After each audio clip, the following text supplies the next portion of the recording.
Alright so hello students, कैसे हैं आप सब लोग। आज हम बात करेंगे फिर से सेक्शन 6 के बारे में। Today we will wrap up this up. आज इसको हम खत्म करेंगे सेक्शन 6 को पूरी तरह से विद केस लॉस। ठीक है, आज इसको रैप अप करते हैं। तो पहला एक इंग्लिश केस हम डिस्कस कर लेते हैं, आर वर्सेस एंड्रयूज। ये 1987 का केस है, आर वर्सेस एंड्रयूज। शॉर्ट में बताता हूँ कि just state with regards to section 6 which is same transaction से कैसे इन्फ्लुएंस है, कैसे रिलेटेड है।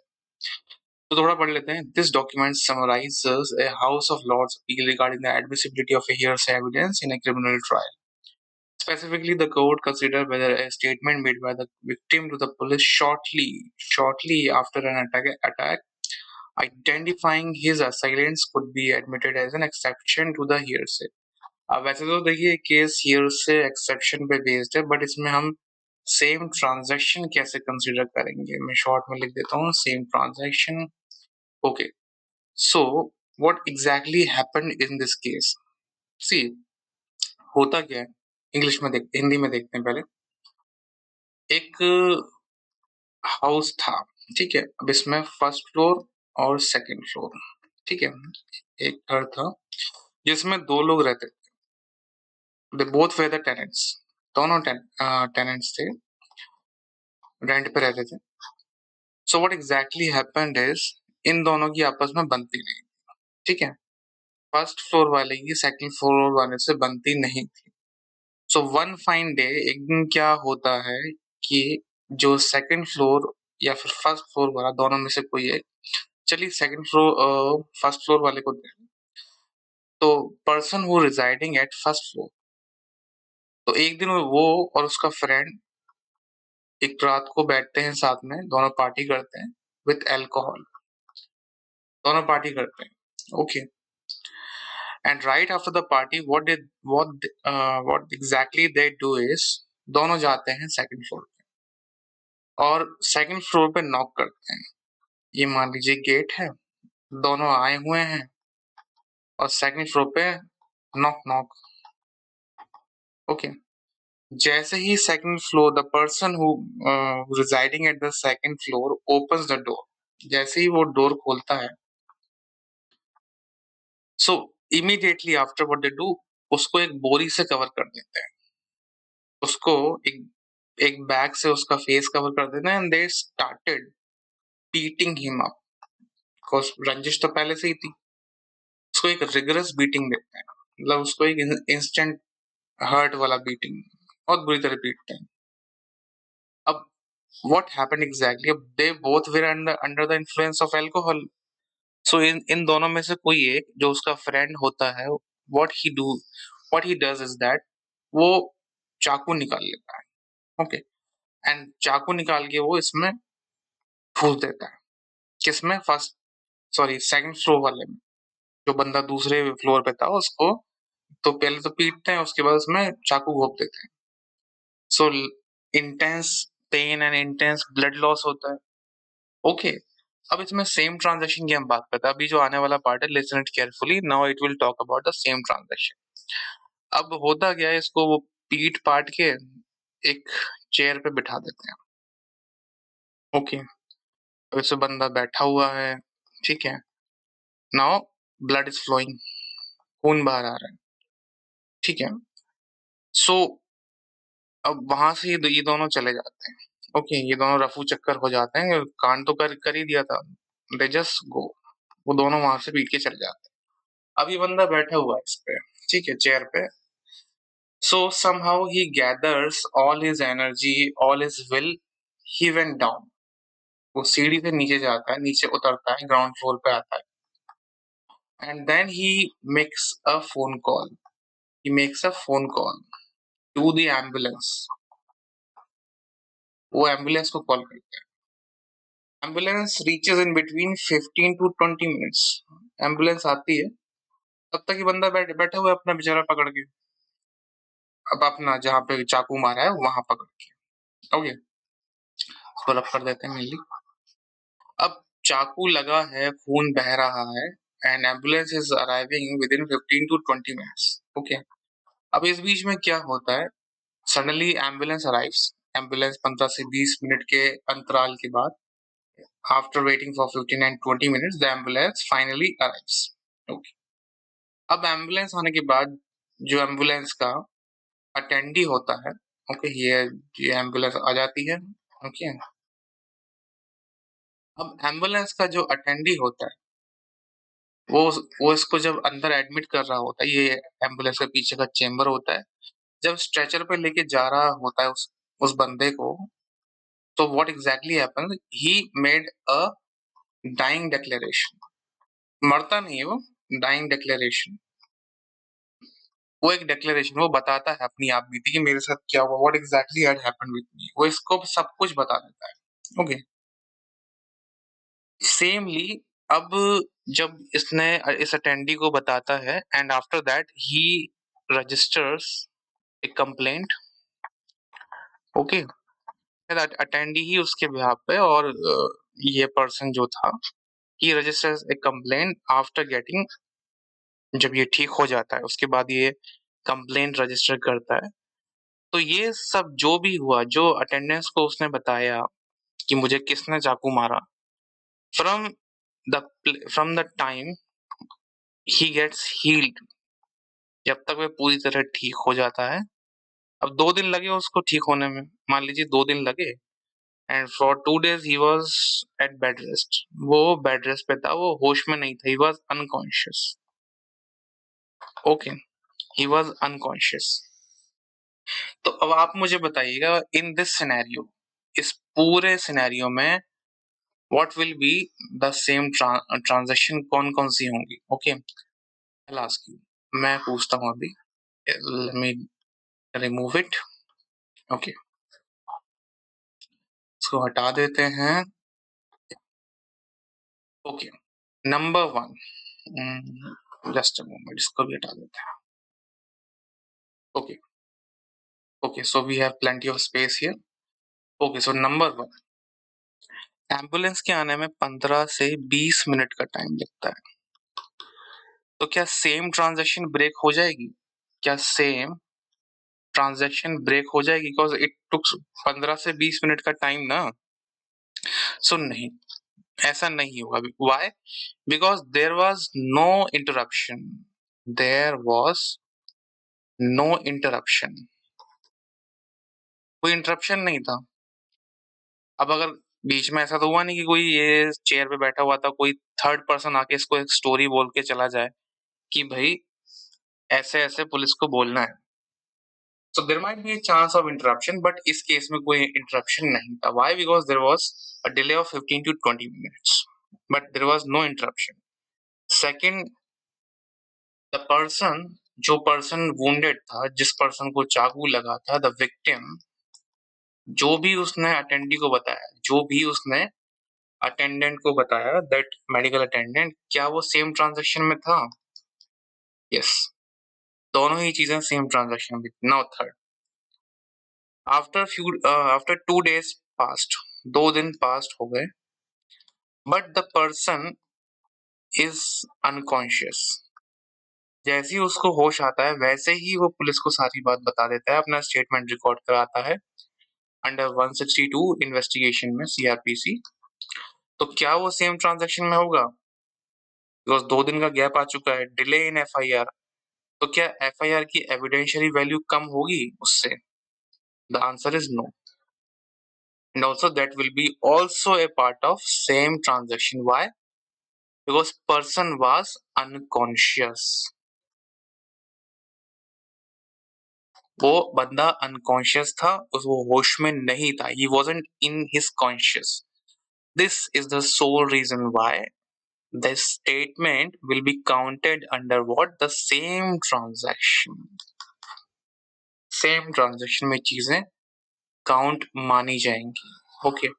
बट इफ इन केस अगर इसमें डिले होता, अब मान लीजिए उस बंदे को चोट नहीं लगी होती, and he, if in case if he had got the plenty of time to narrate or to fabricate the story, so in that particular case, तो क्या होता, and same transaction would be broken chain of same transaction, chain of event would have broken enough, तो क्या होता है वो same transaction consider नहीं होती.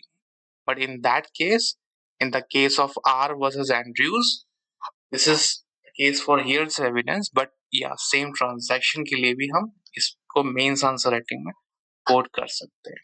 Alright, so let's discuss another case. एक और केस को देखते हैं फॉर मोर क्लियरेंस. या but before that, what as per the Taylor. अब टेलर कौन है? He is a well renowned lawman.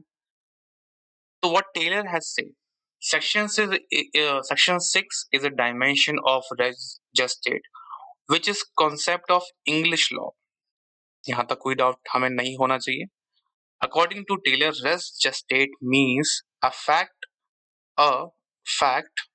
Let me मैं दिखाता हूँ. Yeah,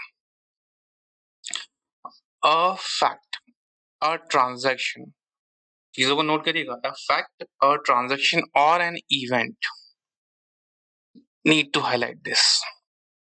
Fact, transaction, or an event. If you quote these three words, that what Taylor has said, then you can fetch extra marks in the mains. It will include everything that may be considered to be fairly connected with the event under consideration. अर्थात Taylor ने कहा है कोई भी fact या कोई transaction और an event which is repeating itself, which is sorry not repeating, which is in a same transaction, जो कि repeat after the one. मान लीजिए ये एक हुआ प्लस उसके बाद ये हो गई, उसके बाद तीसरी ये हो गई. तो ये टेलर कहना चाह रहे हैं अपने स्टेटमेंट, द फैक्ट और ट्रांजैक्शन और an event, it will include everything that may be considered to be fairly connected with the event under consideration. अब इसका मतलब क्या है? फैक्ट क्या था? What was the fact in the above case? The fact was that those tenants have what? उनके बीच में लड़ाई थी. There was some quarrel. Previous conduct इसमें देखा जाएगा. प्रीवियस कंडक्ट जो था, पहले की जो लड़ाई थी, मनमुटाव था, वो भी तो फैक्ट होगा एक. That will be a relevant fact. Next, transaction क्या होगा? Transaction was that his. अब वो ट्रांजैक्शन कब स्टार्ट होता है? While beating him. जब जैसे ही वो उसको पीटना शुरू करते हैं, the transaction starts. After that, he get wounded, उसको stab कर देता है, he call an ambulance, so that was a complete transaction. An event. The whole event was of what? Grievous hurt. It will include everything that may be considered to be fairly connected with the event under consideration. Everything was interconnected. लोगों ने उन दोनों ने शराब P, उन दोनों ने फिर ग्राउंड उसके फ्लोर पे जाते हैं, and then he gave him a beating. Res gestate may be defined as those circumstances which are automatic, undesigned, and unfabricated. What does that mean? Unfabricated, undesigned. See, you want to get extra marks in the mains answer writing. Please do quote these words. Automatic क्या क्या था वो? Automatic in the above case, the automatic circumstances was the beating. Beating उसको दिया, and the second person who was his friend, he stabbed him. Now in that particular transaction, he called an ambulance. उसने ambulance को call किया. That was automatic and also it was undesigned. जो भी उसने attendant को बोला, whatever he told to the attendant, that was what? That was the same. That was unfabricated. अब पहले से तो उसको मालूम नहीं था ना. He didn't knew. उसको पहले से मालूम नहीं था. It was absolutely unfabricated, right? So unfabricated story was that whatever he told to the attendant, that was unfabricated. So I hope you are getting my point. That was unfabricated part. Second thing is the event which are spontaneous connected with the main event will be considered to be a part of res gestate. Event which are spontaneous, immediate, ruthless, immediate effect, spontaneously connected Spontaneous here means that he called an ambulance. He instantly told. He instantly stated to the that ambulance attendee. जो भी spontaneous event होता है, that will be connected with the main event. With the main event of what? Stabbing was the main event and beating was the main event. So those were the main event, and what they happened in an spontaneous way. So here the Taylor's concerned is Taylor ने जो कहा है, that is rest just state as per spontaneous event. Mark those words: spontaneous, undesigned, unfabricated, and automatic. So if you include all these all these four keywords, that will enhance your answer and will fetch you some extra marks. All right. In English law, the concept of res gestate is much broader, and in context of Indian law, section 678 may be broadly fall under the domain of res gestate. We'll study what does this section 6 and 7. We'll do that thing in the details broadly. So all those facts which are part of same transaction has considered as relevant under section 6. ये हम day 1 से पढ़ रहे हैं. Okay. Let's discuss another thing. Another case law, sorry. Kapoor Singh Rana versus State of NCT of Delhi 2006.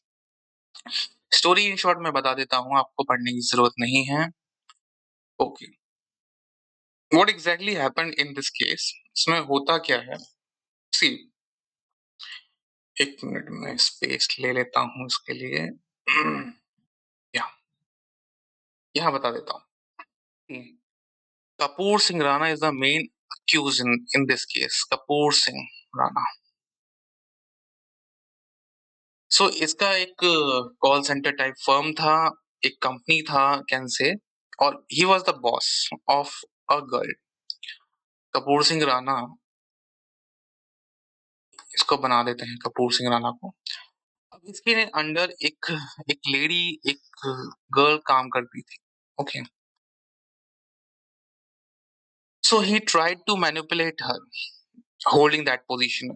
अब boss तो boss होता है, वो इस पे भाई डोरे डाल रहा था. उसने कहा कि भाई मुझसे मिलो, but that lady always denies. वो हमेशा रिफ्यूज करती कि नहीं, आज नहीं करके वो हमेशा मना करती, because she wasn't interested in that ना. उसको भी कोई शौक नहीं था उससे मिलने का. अब कपूर सिंह राणा कहता है नहीं मिलो, मुझसे मिलो, back to back repeatedly. So that showing that his conduct, वो उसका कंडक्ट शो कर रहा है कि वो इसके बार बार इसको अनॉय कर रहा था. ही वाज बार बार इस पर डोरे डाल डाल के इसको परेशान कर रहा था.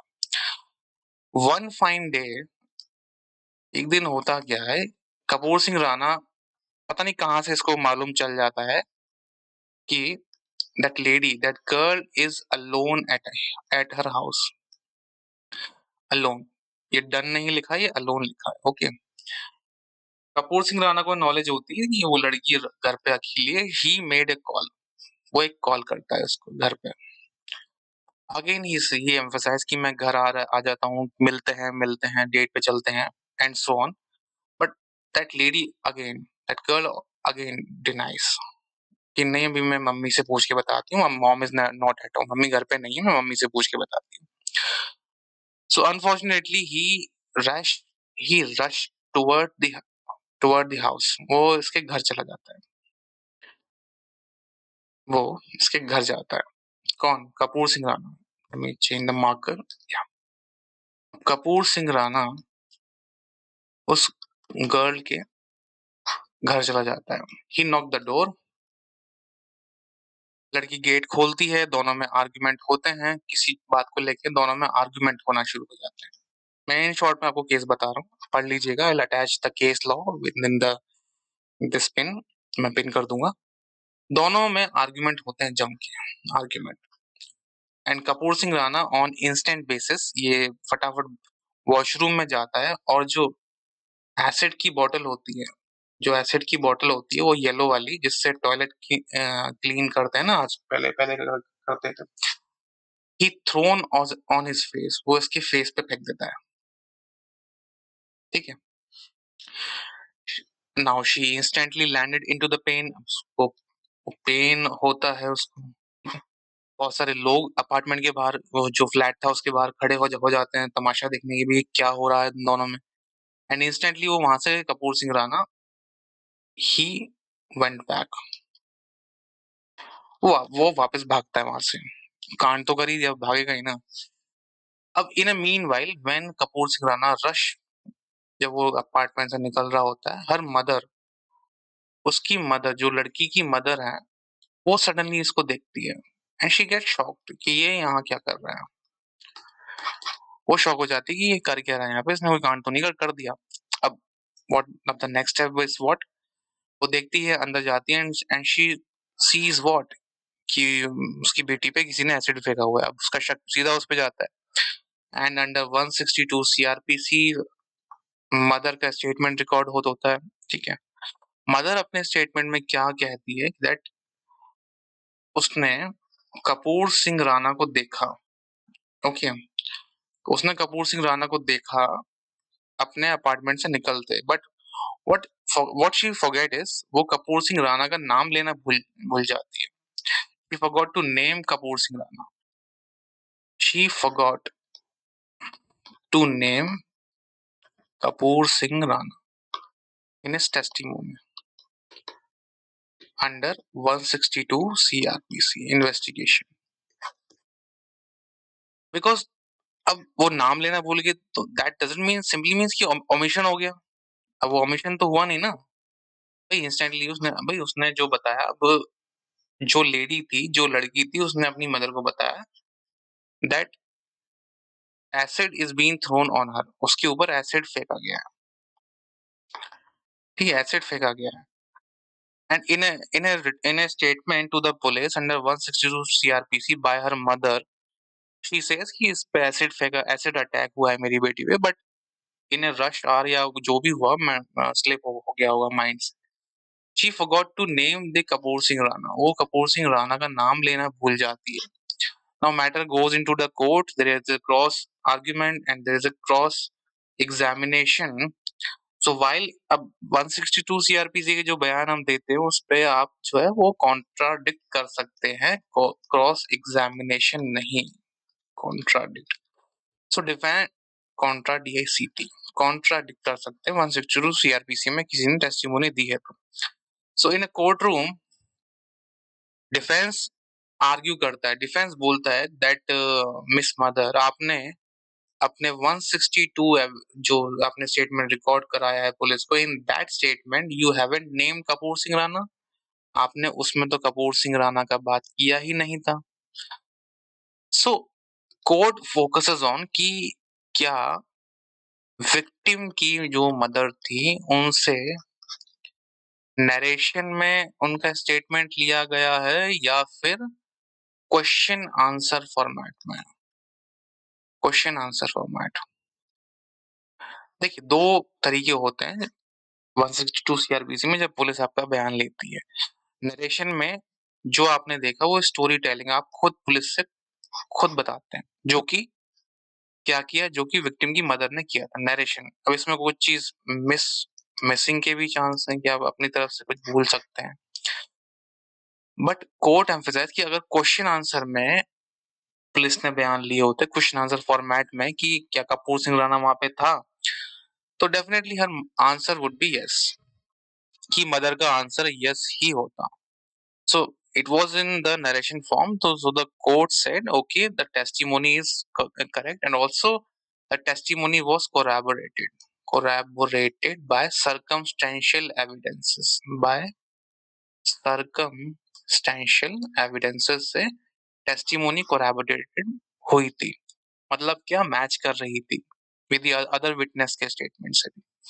Okay, so I hope you must have got the gist of this case. Okay, let's go above. Kapoor Singh Rana हमने कर ली, you can read it in the details here in, it's visible on the screen. या अब इसी बीच में हम जो हमने बात किया था corroborated एविडेंस, जो चेन ऑफ सर्कमस्टेंशियल एविडेंसेस के बारे में हमने पढ़ा था, ये Sharad Birdhichand versus state of Maharashtra में दिया हुआ है। Supreme Court has laid down the 5 golden principles on circumstantial evidences. Circumstances which form the conclusion. देखिए मेनली होता क्या है, जो फैक्ट है, whether it is relevant और irrelevant, जो इवेंट को, जो फैक्ट रेलिवेंट और इररेलिवेंट है, बट ये सपोर्ट कर रहे हैं किसको, हैपनिंग को, कि ऐसा हुआ होगा। नाउ जो केस हमने डिस्कस किया आर वर्सेस एंड्रयू, उसमें क्या था, it was irrelevant that his friend, जो उसका दोस्त था, उसके घर पे आया, वो एक इररेलिवेंट फैक्ट था, but it becomes relevant when they went into the beating, जब वो उसे पीटना शुरू करते हैं अपने नेबर को, इट बिकम्स रेलिवेंट कि हाँ उसका आना रेलिवेंट था। ऑलराइट, सो इसको डिटेल में डिस्कस करेंगे, but for the timing just note down this case now. अब मैंने ये यहाँ पे क्यों लगाया है, cruelty cases husband wife. See this is something which can be से एक्सेप्शन टू द रेस्ट जेस्टेट। क्यों? क्योंकि इसमें भी सेम ट्रांजैक्शन की बात की गई है, इसमें सेम ट्रांजैक्शन की का जो आइडिया है वो एक ब्रॉड टर्म में डिफाइन किया गया है। हाउ, कैसे, बताता हूँ। होता क्या है, लेफ्ट हैंड साइड पे आपको एक पिक्चर दिख रही होगी, ओके, लेफ्ट हैंड साइड पे you must be looking this picture. अब पिक्चर देख के आपको लग तो रहा नहीं होगा कि भाई कि इनके बीच में रिलेशंस मधुर हैं, इनके बीच में रिलेशंस खराब हैं। होता क्या है, मान लीजिए इनका इसका नाम कुछ रख देते हैं, लेट्स से एक्स और Y. X married to Y, they go for honeymoon, घूमने जाते हैं शादी के बाद, मनाली जाते हैं। अब मनाली में भी इनके बीच में खूब लड़ाई होती है, जब घूमने जाते हैं तो एक दूसरे के ऊपर, ओके, दूसरे का गला पकड़ लेते हैं, ये ठीक है। Now in Manali they are quarreling, they are fighting with each other, fighting, ठीक है। वहां पे मैटर सॉर्ट आउट हो जाता है, होटल के स्टाफ वगैरह आते हैं, वो नॉक नॉक करते हैं, एंड दे से प्लीज यहाँ मत लड़िए, and they happily not happily they just go back to home, वो वापस अपने घर चले जाते हैं, okay. Again again this why plan for Switzerland, दोनों स्विट्जरलैंड जाते हैं, एक्स और वाई एक ही फ्लाइट में बैठ के, वहां लड़ते हैं, वहां भी लड़ते हैं, वहां भी सेम सिनेरियो रिपीट होता है। अब इनकी मैरिज हुई मान लीजिए 1 सितंबर, और ये सिलसिला चलता है 1 दिसंबर तक, इनकी लड़ाइयां। तो क्या हम ये कह सकते हैं that will it be in the same transaction, क्या ये सेम ट्रांजैक्शन में होगा? The answer is yes, all the cases related to the cruelty will be fallen under the same transaction. There is a very famous case, Badshah versus Badshah, Triple X versus Triple X. ऐसे cases में same transaction को valid माना गया है, despite इसमें काफी gap है, सितंबर से दिसंबर आ गया, बट ट्रांजैक्शन खत्म होने का नाम नहीं है, so that will be considered as a valid part. So in cruelty cases it could be marked as an exception to the same transaction, कि भाई इसको भी हम सेम ट्रांजैक्शन में ही मानेंगे, because transaction is started since the cruelty happened to begin, जब cruelty शुरू होती है, जब दोनों की लड़ाइयां शुरू होती हैं, we can mark it as an starting point.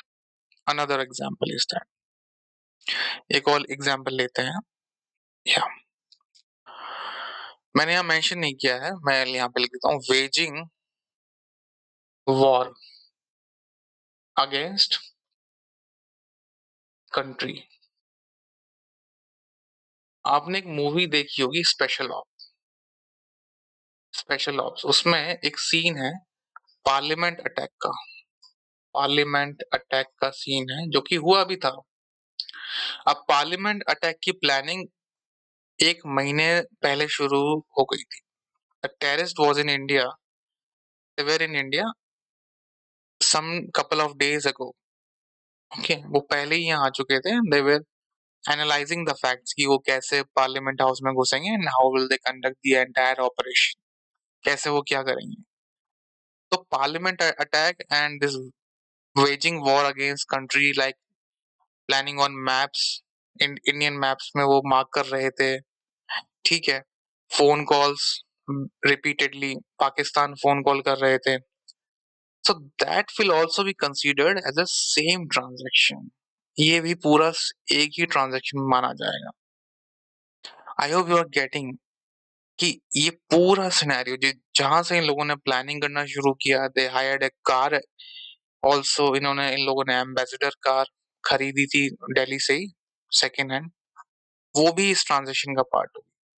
So these were the things did not happen spontaneously. ये चीजें इमीडिएटली इफेक्ट पे नहीं हुई थी. There was a long planning behind, but still they will be a part of same transaction. Okay. So cruelty and waging the war against the country will be considered as a same transaction. Question अगर exam में आ जाए that there is an X who is preparing war for 2 months. For 2 months, 2 महीने से वो preparation कर रहा है. Will it be considered as a same transaction? The answer is yes. So these are some tricky questions which can be asked in exam. So I hope you are getting it. Okay. Thank you. चलिए खत्म करते हैं इस rest state को. All right.